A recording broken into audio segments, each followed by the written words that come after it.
प्यारे विद्यार्थियों, आज हम लोग माध्य निकालना सीखेंगे, याद करना। माध्य मतलब होता है औसत, एवरेज से भी हम लोग कह सकते हैं। इंग्लिश में इसको मीन भी कहते हैं। तो माध्य निकालने के लिए कल जो मैंने अभ्यास के लिए आपको 2 सवाल दिए थे, ऊपर आपको दिख रहे हैं। तो उनमें से एक सवाल, ये जो पहला सवाल है, इसको हम लोग सीधी विधि से जो माध्य निकालना है वो, और दूसरे सवाल को हम लोग कल्पित माध्य विधि से निकालना सीखेंगे। तो सबसे पहले ये करते हैं सवाल जिसमें माध्य निकालना। माध्य निकालने के लिए अपने को पहले गणित में मुख्य जो कार्य है वो सूत्रों का है। सूत्र अपने दिमाग में होना चाहिए कि सूत्र है क्या अपना। तो माध्य का सूत्र आप लोगों को स्मरण होगा, माध्य को x बार भी लिखते हैं, बराबर सिग्मा एफ एक्स बट्टा सिग्मा एफ। सिग्मा एफ को हम लोग कैपिटल N भी लिख सकते हैं, सिग्मा समेसन भी कहते हैं इसको, ठीक है। इस सिग्मा मतलब है जोड़ है, एफ दिया हुआ है, एक्स मतलब एफ और एक्स का गुणा करना है, और नीचे एफ का योग लेना है। तो इसका मतलब अपने को एफ़ तो पड़ा है, एफ़ है तो एफ़ का योग भी हो जाएगा, लेकिन एफ़ को एक्स से गुणा करना होगा। एक्स दिया हुआ है नहीं, एक्स का मतलब है यहाँ पे मध्यमान। मध्यमान मतलब कि जो वर्ग दिए हुए हैं उनकी दोनों सीमाओं को जोड़कर आधा करना है। तो उसके लिए एक्स, इनको जोड़कर आधा करते हैं। 10 और 25 को जोड़ने से हो गए 35, 35 का आधा हो गया 17.5, ये एक्स का मान आया। 25 से 40 इनका योग हो गया 65, तो 65 का आधा करना है, 65 का आधा हो गया 32.5। इसी प्रकार आगे चलते रहेंगे। ये हो गए 55 और 40 हो गए 95, 95 का आधा हो गया 47.5, ठीक है। इसी प्रकार से आगे अपने को बढ़ते जाना है। तो अब देखेंगे, देखो 15 का अंतर आ रहा है सब में, है ना। तो वैसे ही आगे सीधा इसमें 15 जोड़ के भी कर सकते हैं, नहीं तो ऐसे भी कर सकते हैं। 125 हो गए, 125 का आधा हो गया 62.5। फिर इसका मध्यमान निकालते हैं, तो ये हो गया 155, 155 का आधा हो गया 77.5। ये हो गया 185, 185 का आधा हो गया, इसमें 15 भी जोड़ दें उतना ही होगा 92.5, ठीक है। तो x ज्ञात हो गया। आप देखो सूत्र में एफ एक्स मतलब f और x का गुणा करना। तो अपने पास f भी है, x भी, इनका गुणा करते चलेंगे। तो ये हो गया 6 पंजे 30, 3 हासिल की, 6 7 बार 42, 3 45, 4 हासिल की, 6 और 4 10, 105.0 या 105 ही हो गया। ये इनको गुणा करते हैं तो हो गया 5 दूनी 10, 1 हासिल की, और 4 और 1 5, ठीक है। 3 दूनी 6, इतना हो गया। फिर इसका गुणा करते हैं, तो ये तो रफ में देखना होगा। सवाल ऐसा ले लिया कि मुझे ये जोड़ बाकी करनी होगी। 5 20 2 28 2 30 3 16 3,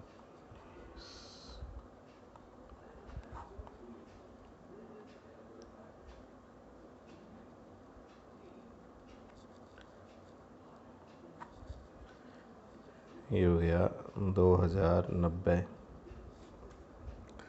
फिर 62.5 को किया 26 से गुणा,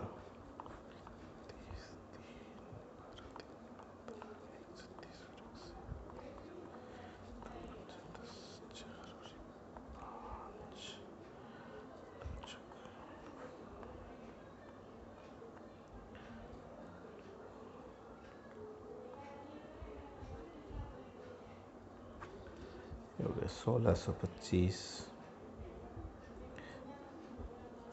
ये 3 पंजे 15, 1 हासिल की, और ये हो गया 7 21 और 1 22, 21 और 2 23, और ये हो गया 92.5। ये कर लिया। अब हमें इसका योग चाहिए और इसका भी योग चाहिए, तो इसका योग करते हैं। तो 5 5 10 हो गया, 1 हासिल की 6, 6 5 11, 11 और 4 15, 1 हासिल की 6, 6 9 15, 15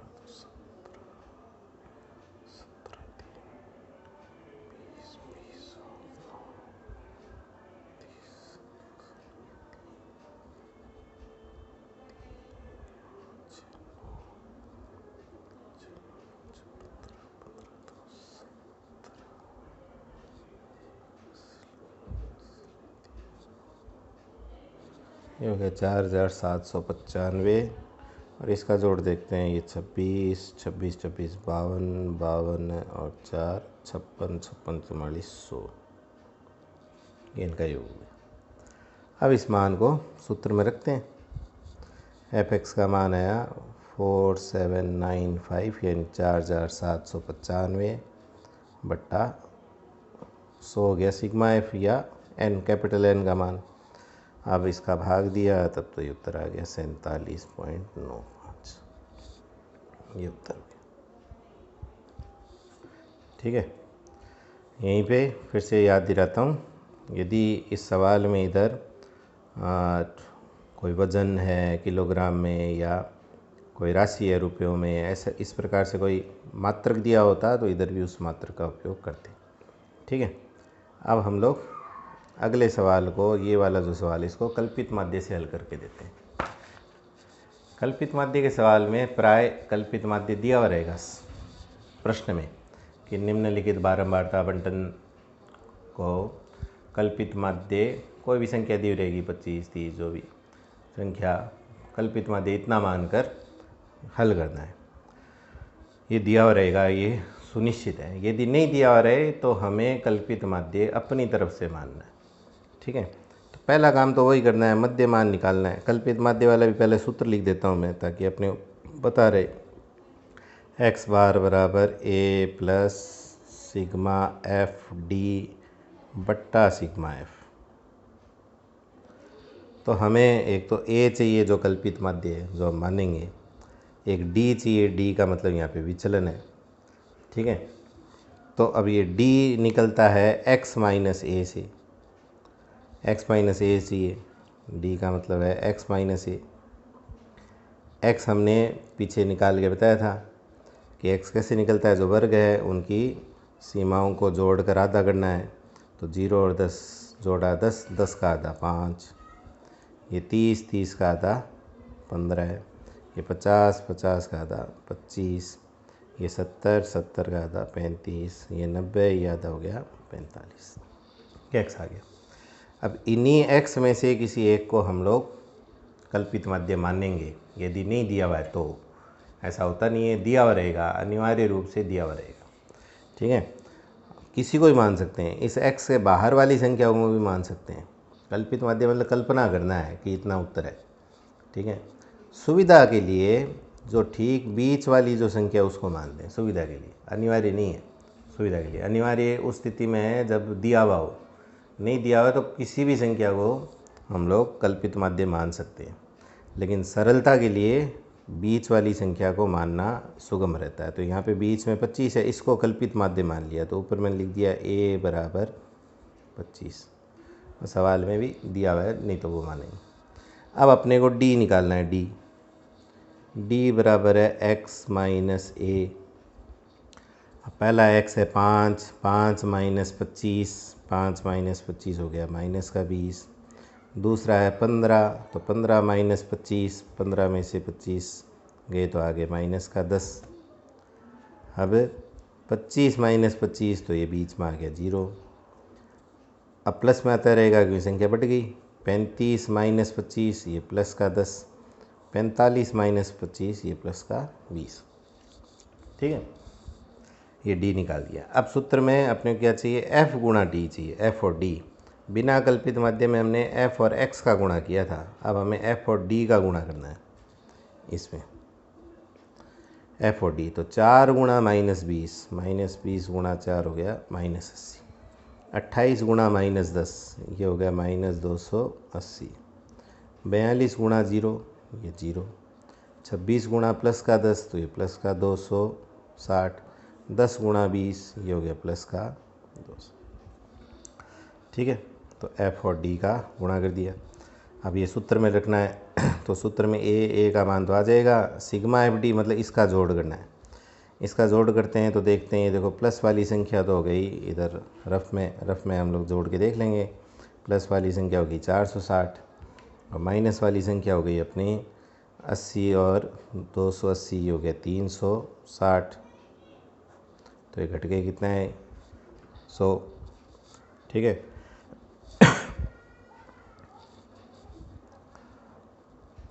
माइनस के हो गए 360 और प्लस के हो गए 460। ठीक है, तो ये हो गया जोड़, सिग्मा एफ डी आ गया 100। इधर सिग्मा एफ आया, इसको जोड़ते हैं। 4 8 12 12 4 4 8 12 12 2 14 14 6 20 4 4 8 तो 10 और 1 11 4 8 12 12 तो 14 14 से 20 2 2 4 4 4 8 8 तो 10 और 1 11 110 है। ठीक है, तो इसका इसमें भाग देते हैं। ये हो गया 25 प्लस में 100 है तो प्लस में, माइनस है तो माइनस में, बट्टा 110। ठीक है, ये 0 से 0 आपस में कट गए और मेरी भाषा में कहूँ तो इन आपस में ये छुल गए। तो ये पीछे कितने बचे 25 प्लस 10 बटा 11। ये ध्यान रखें, और भी सवालों में देखा है लघुत्तम लेने की गलती नहीं करनी अपने को। इसको रफ में भाग दे देते हैं, जो संख्या आएगी यदि ये प्लस वाली थी तब तो प्लस जोड़ देंगे 25 में, अब ये प्लस में ही है अपने। और यदि ये एफ डी का मान माइनस में होता तो यहाँ पे माइनस की संख्या हो जाती है, हम लोग 25 में से घटा देते। तो 11 और ये अंदर हो गए 10, जाता नहीं भाग इसलिए 100 हो गया। 11 9 बार 99, 1 बचा, पॉइंट लगा हुआ इसलिए 0, फिर से नहीं जाता तो 9 0 हो गया। 2 अंकों तक ही लेना है, यहाँ आते ले तो भी कोई दिक्कत नहीं है। तीसरा अंक लें, हाँ तीसरा अंक लें तो वो भी 9 आ जाएगा। तो इसको 0.909 लिखें चाहे 0.91 लिखें, आपको बताया हुआ है तीसरा अंक यदि 5 या 5 से बड़ा है तो इसको 1 बढ़ा सकते हैं। तो 0.90 लिखें तो भी कोई गलत नहीं है। तो हो गया 25 प्लस 0.90, तो ये उत्तर हो गया 25.90 उत्तर हो गया। ठीक है, तो ये कल्पित माध्य से और ये सीधा माध्य से। इन सवालों को आप घर पर भी करना। 17.3 प्रश्नावली है, उसको पूरी हल करनी है आपको दोनों प्रकार से, सीधे माध्य निकाल के भी और कल्पित माध्य करके भी अपने को निकालने का प्रयास करना है।